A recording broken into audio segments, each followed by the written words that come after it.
कर्मों को भोगना ही पड़ता है, चाहे जहां भाग के जाओ।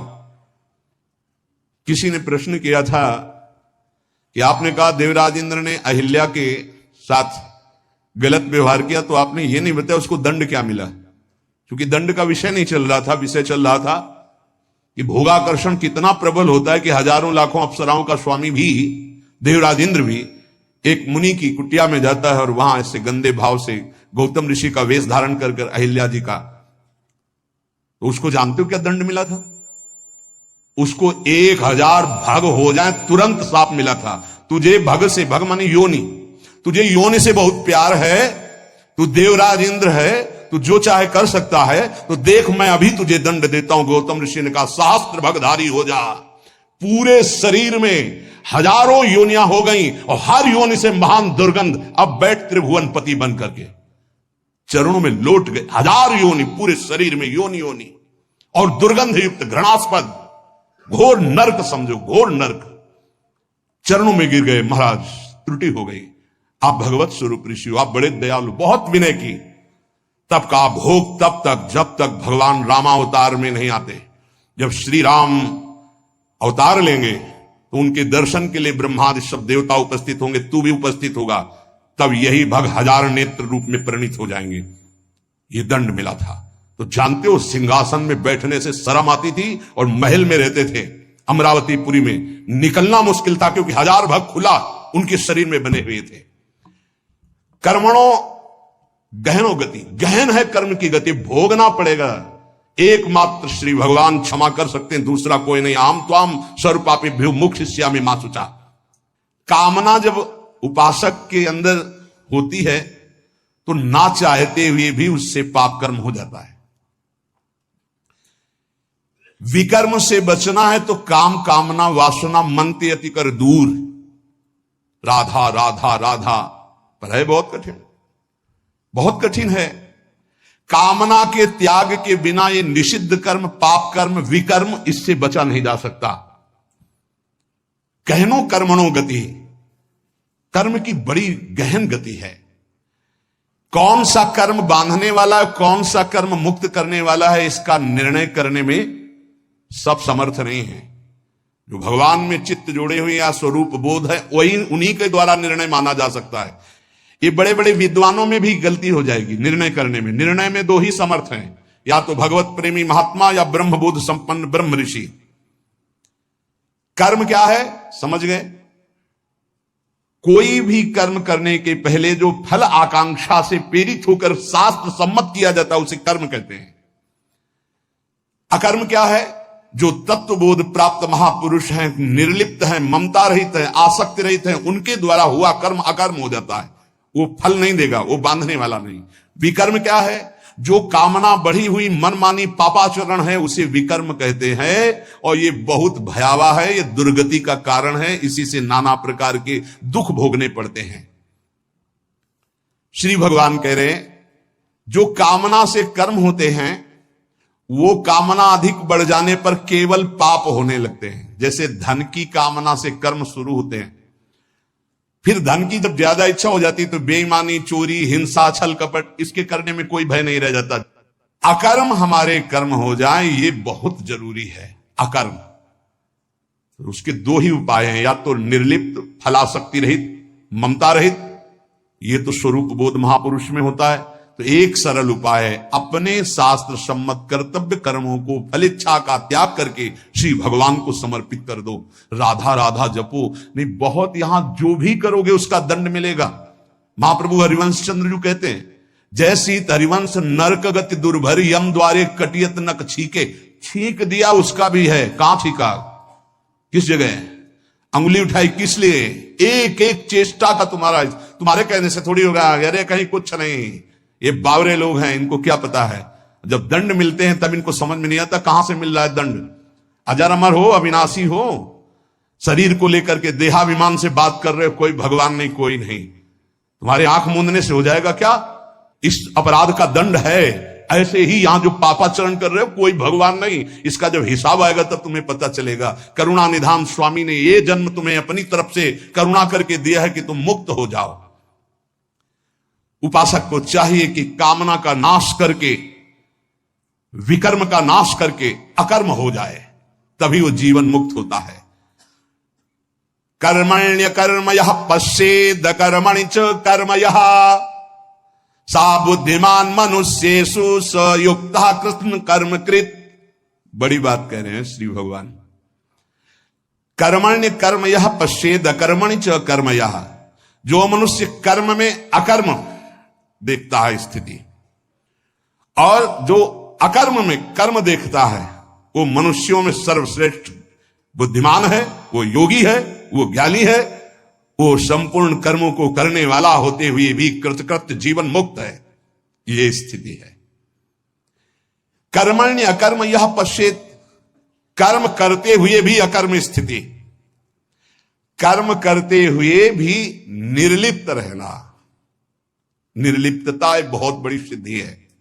यहां जो भी कर्म होता है लिप्त होकर होता है।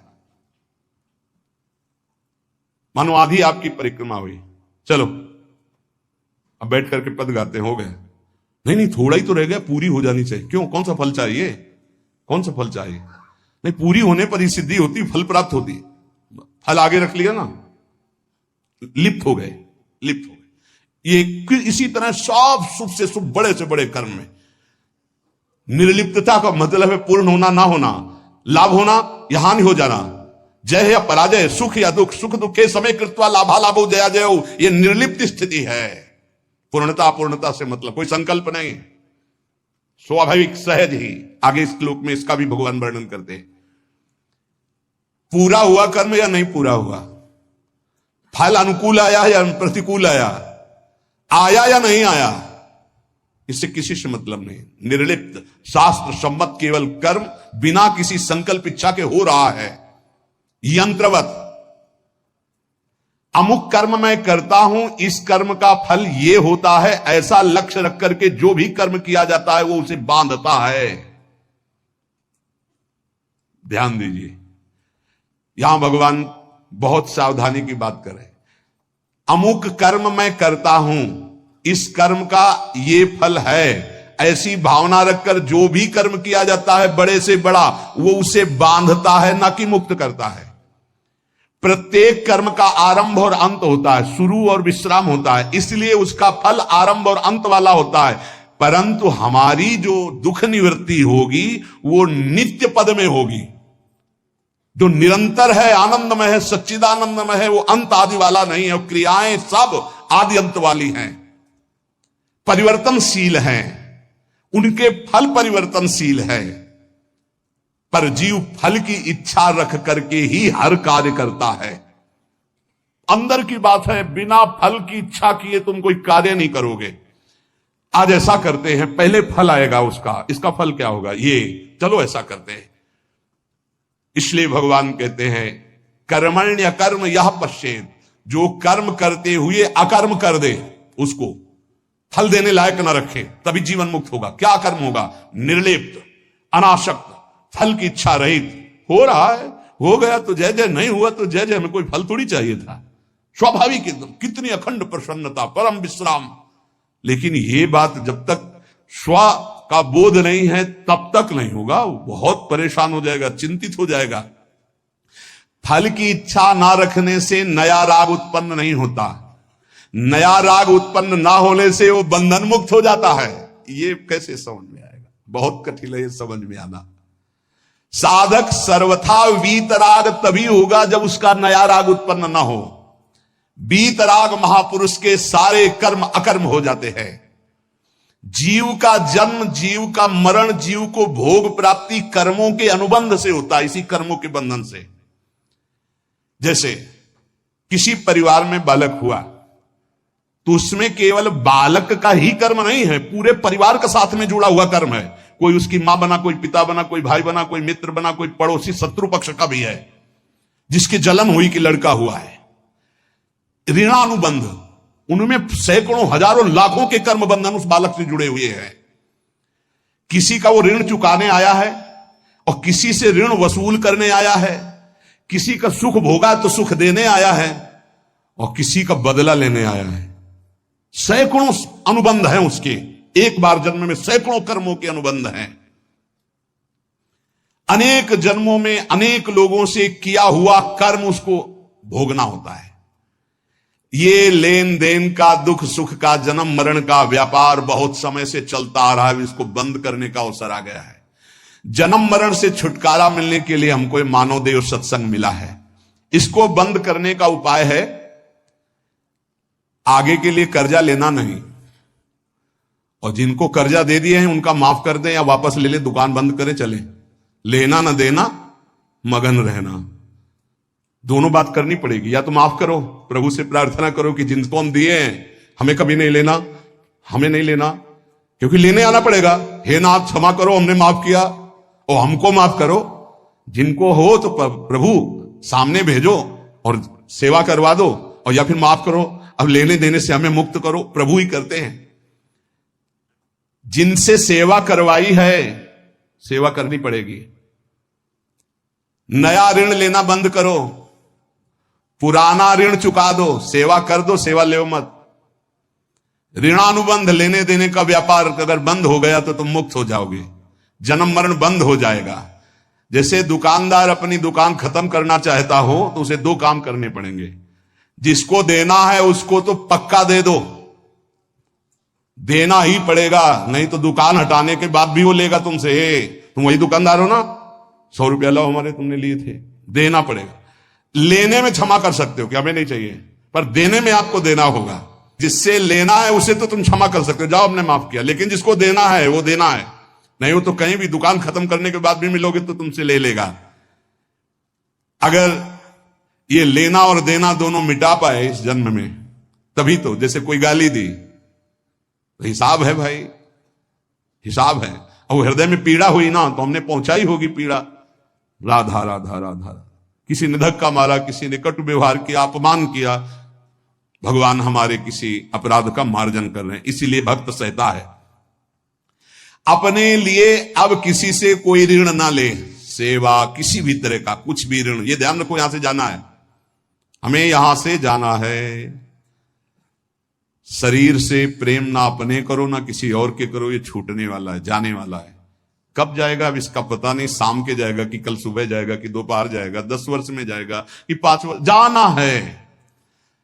जब हमें जाना है इस देश से तो फैलावा काहे को फैलाओ, समेट के अटैची बिल्कुल तैयार। मरने से सब जग डरा मेरो मन आनंद, कब मरी हो कब भेटी हो पूर्ण परमानंद। समझ में आ रहा है? मरने वाली अब शकुन वाली बात घर में अगर चला दे तो फिर बहुत ही, ये आखिरी मृत्यु होनी चाहिए। पर घर परिवार में बातें अब शकुन मानी जाती हैं, मरने की बात नहीं। नहीं क्यों? क्योंकि फिर पापाचरण में रति नहीं होगी अगर मरना दिमाग में रहेगा। नारायण स्वामी ने कहा 2 बात दिमाग में रख लो, एक नारायण को, दूसरी मृत्यु को। क्योंकि जाना है यहां से तो गंदी कमाई काहे को करो, अच्छी कमाई भगवान नाम, दूसरों को सुख प्रदान करना। संसार से जो तुमने ऋण लिया है, अब हम किस किस को जाने किस किस जन्म से क्या लिया है, तो सरकार कह रहे हैं अहम तो आम सर्व पापे भ्यो मोक्षयिष्यामि मा शुचा। श्री कृष्ण की शरण में हो जाओ, वो लेना देना दोनों का हिसाब कर देंगे। मालिक, नौकर का ऋण मालिक चुकाता है, सेवक का बंधन मालिक मुक्त करता है। कोई भी गड़बड़ी हो जाए तो आगे मालिक को आना पड़ेगा। अगर सही ईमानदार मालिक है तो छाती आगे लगे, नहीं मुझे मार लो, इसको छोड़ दो, जो भी कहो वो मैं दंड स्वीकार कर, इसको छोड़ दो। तुरंत विभीषण पाछे मेला, सन्मुख राम सहयो सोई सेला। ये हमारे स्वामी का स्वभाव है। सेवा भजन जप ध्यान समाधि, अगर ये अपने लिए है तो बंधन बहुत जोर का भी रहेगा समाधि तक, और अगर ये जगत मंगल के लिए है तो लेना देना खत्म हो जाएगा इसी से। ये भी अपने लिए नहीं है। अब आप ये भी समझ लीजिए, कह रहे सेवा भजन जप ध्यान समाधि ये जगत जगदीश स्वरूप है, इनके लिए है। जो भजन कर रहा हूं, सर्वे भवंतु सुखिना सर्वे संतु निरामया, अगर इसका सुख मेरे लिए है तो फिर आओ यहां। अगर ये भगवान को समर्पित है, बहुत समझना है, बहुत समझना है। ये महापुरुषों के वचन हैं। कैसे आओगे? देवराज इंद्र, बड़े बड़े देवता, बड़ी बड़ी पदवियां, बड़े बड़े वैभव, ये सब साधन भजन करने वाले को तो मिले। मानो जो इसी देश के बड़े बड़े पदों में है सब पुण्यात्मा है, इनका तप हुआ है, अब जो किया जाएगा वो आगे की फसल है, लेकिन पीछे की बहुत जोरदार फसल है। अगर मुक्त होना चाहते हो तो भजन भी अपने लिए नहीं है। तो दीहम वस्तु गोविंदम तो भ्रमेयो, लेना न देना मगन रहना, जीवन मुक्त हो गया। अब आपको लगेगा, जानते हो कैसे बात करते हैं महाराज, आज से एक माला आपके लिए कि आपका रोग ठीक हो जाए, 10 हमारी, एक माला सिर्फ आपको देगी। इष्ट और गुरु को एक माला, 10 माला मेरी नहीं भैया, मेरा अस्तित्व नहीं, अब जो कुछ हो रहा है वो सब आपके लिए है, आप जीवन मुक्त हो गए। ये बड़ा सूक्ष्म विषय है, बड़ा सूक्ष्म विषय। जीवन मुक्त होने के लिए आना न जाना, सेवा भजन जप ध्यान समाधि, ये केवल संसार के हित के लिए है। माला क्यों घुमाए, इतना कष्ट सहकर माला घुमा रहे हो, करे दूसरों के मंगल के लिए है। यही है लेना न देना मगन रहना, इसी से सब कर्जा मिट जाएंगे। भजन करने से सबके कर्जे निपट जाएंगे, जन्म जन्मांतर के जो है, नहीं कहां तक देंगे हम। कोई पीट रहा है, किसी को पीट रहे, सब हिसाब किताब हो रहे, कभी गर्भई में नष्ट हो गए, कभी जवानी में, कभी ये, कितना प्रपंच है। जब तक किसी के भी साथ संबंध रहेगा तो इस प्रकृति में आना पड़ेगा। एक और ऊंची बात है कि अब मैं भजन करता नहीं, मेरा राम भजन करते हैं। ये अब मतलब संतों की बात को कोई समझ पाए बड़ा कठिन होता है, लेकिन तुम ना ले आना ये बात अभी से कि हाँ हम तो भजन नहीं करते, श्री जी हमारा भजन करते हैं। वो बहुत ऊंची स्थिति की बात, जीवन मुक्त महापुरुषों की बात। भला ये बात पचेगी कि आज से जितने माला करेंगे, पाठ करेंगे, भजन करेंगे, वो सब अड़ोस पड़ोस में बट जाएगा, तुम्हारे लिए नहीं रहेगा। हम क्यों जाए फिर बाड़ी पाठ में, हम क्यों माला चलाएं, इतनी परेशानी होकर माला चला तो मेरे लिए नहीं है। इसका मतलब समझते हो, इसका गूढ़ मतलब है, एक माला जपा और कह दिया कि सबका मंगल हो, तो सबके मंगल का जो फल है वो आपको भगवत प्राप्ति करा दिया। समझ रहे हो, ये आंतरिक रहस्य है संतों का। 1 रुपया फेंको और 1 अरब रुपया एक साथ फायदा ले लो। फायदा हुआ कि नहीं हुआ? अगर 1 रुपये में 1 अरब, तो भारत में तो जनसंख्या कितनी है? 140 करोड़ है। ये तो केवल मनुष्यों की हुई, और दीमक की कितनी जनसंख्या है? पशु पक्षियों की, चींटी की, कितने जीव हैं? सर्वे भवन्तु सुखिनः। भजन किया, साधना हुई, सर्वे भवन्तु सुखिनः, तो सबका कृपा प्रसाद मिला और वो भगवान को प्राप्त हो गया। समझ रहे हो, भगवत प्राप्ति, सबका कृपा प्रसाद मिला। भूल चूक से लेन देन जिसके साथ हो चराचर जगत में, सबका खत्म, क्योंकि भगवान नाम जप करके सर्वे भवन्तु सुखिनः, हम अपना भजन सबको देते हैं। तो उससे क्या हुआ? सबके हृदय में बैठे हुए मेरे आराध्य देव राधा वल्लभ लाल जी मुस्कुरा दिए, हमारा काम हो गया। अब समझ में आई बात? अगर ये ना कहें, कह दे कि संसार के लिए भजन करो, इतना कठिन काम भजन हम दूसरों के लिए करें, हम अपने कल्याण के लिए करेंगे। अपना कल्याण तभी होगा जब सबसे लेना देना खत्म हो जाएगा, और वो तभी होगा जब सबके लिए हम भजन करेंगे। पता नहीं हमारा किससे क्या संबंध, किस जन्म का कौन सा ऋणानुबंध है। तो सर्वे भवन्तु सुखिनः सर्वे सन्तु निरामया, सबसे मुक्त हो गए और भगवत प्राप्त हो गए। ये बड़ा सूक्ष्म विषय है। जो अकर्मणि च कर्मयः, पहला बताया कर्म करते हुए अकर्म, हमारा कोई फल की आकांक्षा नहीं, जो सत्कर्म हो रहे हैं सबका मंगल हो। अकर्म ही है वो उसे फल नहीं दे पाएंगे, उसे बांध नहीं पाएंगे। अब यहां कह रहे हैं अकर्मणि च कर्मयः, कोई कर्म नहीं कर रहा पर उसमें कर्म देख रहा है। वो निर्लिप्त महापुरुष कोई कर्म नहीं कर रहा लेकिन उसका मंगल हो रहा है पूरे जगत का। उससे वो जहां से निकल रहा है, उसका जो दर्शन कर रहे हैं, जो वायु स्पर्श कर रही, जो संभाषण हो रहा है, जिसका पानी पी ले रहा है, जिसका भोजन पा ले रहा है, सबका मंगल हो रहा है। वो कोई मंगल का संकल्प नहीं कर रहा लेकिन सबका मंगल हो रहा है। जैसे सुगंधित वायु बिना प्रयास के सबकी घ्राणेंद्रिय को सुख पहुंचाती है। संसार में कोई कार्य करने के लिए प्रवृत्त होता है तो उसके सामने 2 बातें होती, करना और ना करना, प्रवृत्ति और निवृत्ति। जो महापुरुष होते हैं ना प्रवृत्ति होती है ना निवृत्ति होती है, और वो बड़ी ऊंची स्थिति है। ऐसे महापुरुष अकर्म में भी कर्म देखते हैं और कर्म में भी अकर्म देखते हैं, अर्थात निर्लिप्त रहते हैं। नैव तस्य कृते नार्थो ना कृते नेह कश्चन, कोई भी प्रयोजन नहीं होता, पर स्वाभाविक जगत मंगल उनके द्वारा होता रहता है। जब तक कोई भी प्रकृति से संबंध रखेगा मुक्त नहीं हो सकता। ये सब प्रकृति है, स्थूल सूक्ष्म कारण, तीनों लोग, चराचर जगत। ऊब गए होगे सुन के। अब देखो जरा विचार, आश्रय कितना मीठा है ना। ये है कठिनता, तभी कहा गया मुक्त होना कोई खिलवाड़ है। पर एक सांकरी गली है, आ जाओ, बिल्कुल नजदीक है हमारे भाई श्यामाजू को राज, वो सब ठीक कर देंगे। बहुत करुणामयी है लाडली जो। जरा सा जहां मुस्कुराकर प्रीतम की तरफ देखा, कहा आने दो, पास हो जाएंगे। तो अब तो हमें भरोसा हो जाना चाहिए कि हमें कहा कि आने दो नहीं, हमें तो पास करवा दिया, बुला लिया। वृंदावन आ गए, श्री जी का जस सुन रहे हैं। श्री जी की इतना कठिन है, देख लो, एक योग का वर्णन हो रहा, कितना कठिन है। प्रकृति की रचना से किंचन मात्र संबंध नहीं रखना, और यहां इसी में लगे हुए हैं, केवल इसी में, प्रकृति के ही पोषण में लगे हुए हैं। बड़ा कठिन। परमार्थ की उन्नति को नहीं जानता, प्रकृति की उन्नति को जानता है। प्रकृति से किंचन मात्र संबंध ना रहना, यह परमार्थ की उन्नति है, अंदर की बात। इसीलिए अध्यात्म बड़ा सूक्ष्म है।